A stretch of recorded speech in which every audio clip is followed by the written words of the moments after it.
E entriamo nel dungeon finalmente. Allora, tra un po' dovremmo iniziare a vedere. Sì, le nostre torce sono diventate le biome torch. Oh, l'alchemy table. Ti dà il 33% possibilità di non consumare ingredienti quando fa le pozioni. Per quello non le sto craftando in quantità esagerate. Ah, ecco subito le prime trappole. Ci sono dei blocchi del dungeon che, come vedete, si rompono. Sono trappole perché qui ci sono tutti questi pungiglioni. Eccoli qua, sono blocchi che ci sali sopra e ti massacrano. Allora, ci sta una cesta per ogni biome e ognuna richiede una chiave. Le chiavi si prenderanno molto più avanti e sono troppo molto rari, quindi per il momento non ce ne curiamo. Per essere aperte, le ceste del dungeon hanno bisogno di una chiave. Vengono droppate dai mostri del dungeon o a volte anche in alcune ceste. I mostri del dungeon sono principalmente scheletri, ma c'è anche uno slime che droppa sempre chiavi. E basta, queste trappole. Appena detto. Aia, allora ci sono le blazing wheel, altre trappole di questo tipo. Sono dei mostri a tutti gli effetti che sono invincibili. Ok, quello era il dungeon slime. Droppa sempre una chiave. Io cerco lo scudo. Muramasa è una spada, va bene. In particolare cerco uno scudo che mi rende immune dal knockback. Allora, questa è la Bewitching Table. Ogni volta che clicco sulla Bewitching Table mi garantisce per 10 minuti un minion extra. Quindi ora siamo a 4. Possiamo arrivare a 5 minion con la Summoning Potion. Io l'ho utilizzata contro Skeletron. Poi non ho evocato, come al solito. Mi sono dimenticato di evocare il minion extra e quindi l'ho sprecata. Quindi i nostri minion iniziano a crescere piano piano. Se utilizzassimo la B-Armor ne avremmo ancora più. Ne avremmo uno extra. Allora, questo è un coin portal. Ogni volta che rompiamo una pot possiamo avere una possibilità di droppare 5, 10 o 15 gold coin. La possibilità di un coin portal aumenta in base ai boss che abbiamo eliminato. Ed è una citazione a Diablo. I blocchi che si rompono hanno una texture un po' diversa. Si vedono, insomma. Per rompere questi blocchi o utilizzate un piccone o qualsiasi cosa, ma io uso l'uncino. Ok, grazie per la chiave, signore. Oh, eccolo qua, Cobalt Shield. Immunità dal knockback. Questo è un ottimo equipaggiamento. Oh, le casse di legno nel dungeon hanno sempre una gold key dentro, quindi queste sono ottime. Però sono forti i nemici del dungeon. Quindi ora posso sempre buttare la Bewitching Table, evocare il minion extra e riportarla con me. E voilà.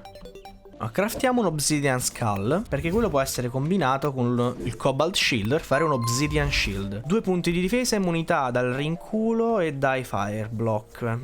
Penso che me lo equipaggio, anche se mi dispiace levare lo Stinger Necklace. Adesso levo la bottiglia da sopra la workbench e piazzo la Imbuing Station. L'Alchemy Table. In questo modo, quando farò le pozioni, utilizzerò sempre l'Alchemy Table e avrò sempre possibilità di non consumare materiali. A questo punto, grazie all'Obsidian Shield, sono immune al danno dei Fireblock, inclusi i meteoriti. E decido che è il caso di scavarli, perché appena ne leviamo abbastanza, le Meteorite Head smetteranno di uscire fuori e non le voglio effettivamente davanti al dungeon. Quindi cerchiamo di scavare un po' via tutta sta roba.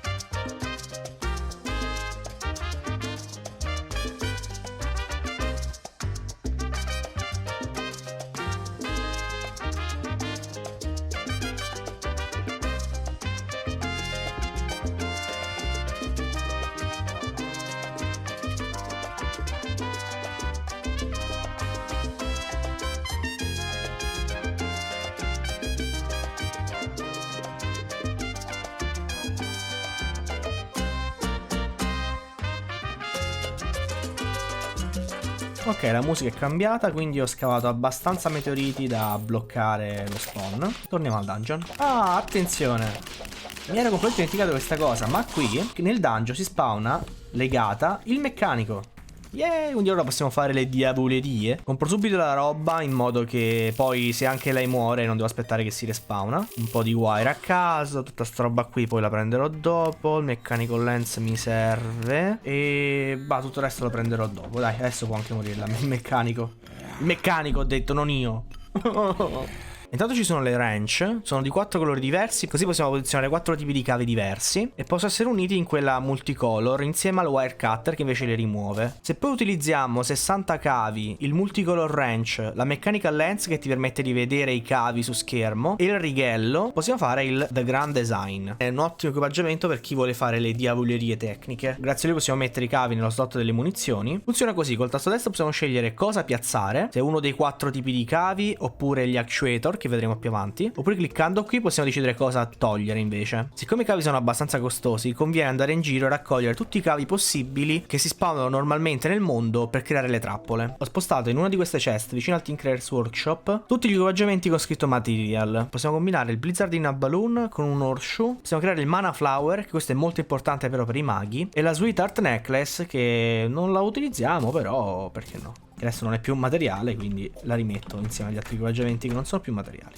Allora, ciò che voglio fare adesso è mettere il Grand Design nella rimozione di cavi rossi e actuator e andare in giro nel mondo a cercarli. Ed ecco che ce n'è già uno, qua evidentemente c'era qualche trappola. Le rimuoviamo e le mettiamo nel nostro inventario. Questa era una Dart Trap. Vedi qui già anche in distanza abbiamo una Boulder Trap, ma non c'è neanche bisogno di esplorare la zona, basta la vediamo automaticamente. Oh, come vedete, questa trappola tra l'altro non penso avete mai visto. Gli actuator rendono i blocchi intangibili. Se io cado su questa pressure plate, questi blocchi svaniranno permettendo alla lava di cadermi addosso. Ovviamente io li levo e ora mi prendo sia le wire che gli actuator. Ora che abbiamo sconfitto Skeletron, la Dryad ci venderà i planter box sia delle Waterleaf sia delle Shiverthorn. Se state pensando che c'entra Skeletron col ghiaccio e col deserto, assolutamente niente. E perché ne droppa 2 di planter? Assolutamente a caso. Questo perché ci manca un boss del ghiaccio e del deserto e quindi hanno messo questa roba qui, pazienza. Tra l'altro abbiamo finalmente il primo NPC a cui piace il freddo e la meccanica sarà felice di stare qui. Quel che posso fare adesso è spostare questa farm. Non c'è più bisogno di farla qui nel ghiaccio adesso e posso farla dove mi pare praticamente.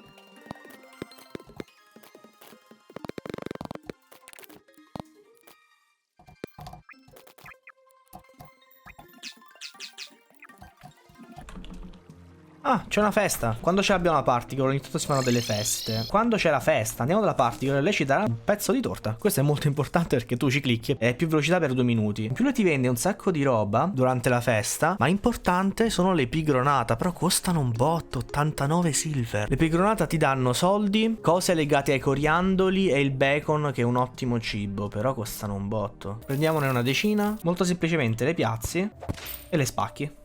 23 silver. 36, ci sto andando in perdita. Oh, questo mi ha dato 73 parti bullet, che sono proiettili molto forti, che tirano fuori i coriandoli. E questo permette alle fruste e alle armi a corpo a corpo di tirare i coriandoli. Non servono a niente, però sono solo carini da vedere.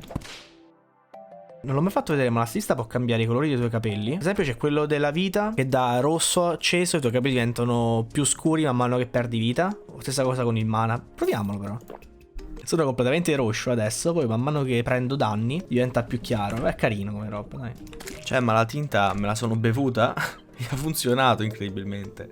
Comunque sto in fase di montaggio e sto risentendo il footage. Io non sto capendo niente di quello che ho detto. Non lo so perché, scusate, ma mi sto mettendo i sottotitoli perché non si capisce niente. E boh, vabbè, perdonatemi.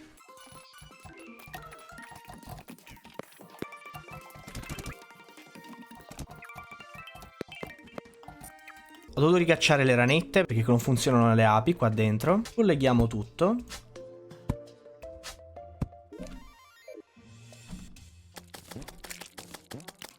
E iniziamo ad evocare. Ho messo anche dentro una statua delle bombe, perché questo piano piano mi dà delle bombe che posso vendere tranquillamente. Quello dell'Hoplite, ma ho messo anche la statua di Medusa. Medusa è un nemico molto forte che arriverà dopo nella progressione, però lo puoi evocare prima con la statua. Adesso tolgo Mechanical Display da Forced a Normal, quindi ora vedo i cavi solo sul Grand Design in mano. Mi prendo una pausa mentre farmo FK. Vediamo se riesco a droppare sta slime stuff. Non ci credo manco per niente però. Che è sta roba? Mamma mia, ma basta, che è sto casino, sta cacciando. Madonna, gli occhi, che fastidio. No, leva sta roba, basta, non si ferma più. Basta, non si ferma più, ecco perché farmo FK, ecco perché.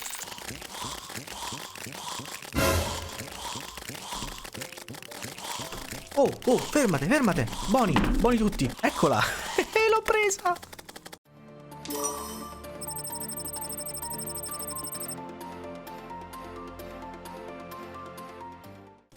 Medusa è molto triggerata da questa cosa. E ora la slime stuff è lì. Guarda che bello. Tra l'altro sì, ho messo uno spara palloncini completamente a caso. Perché no?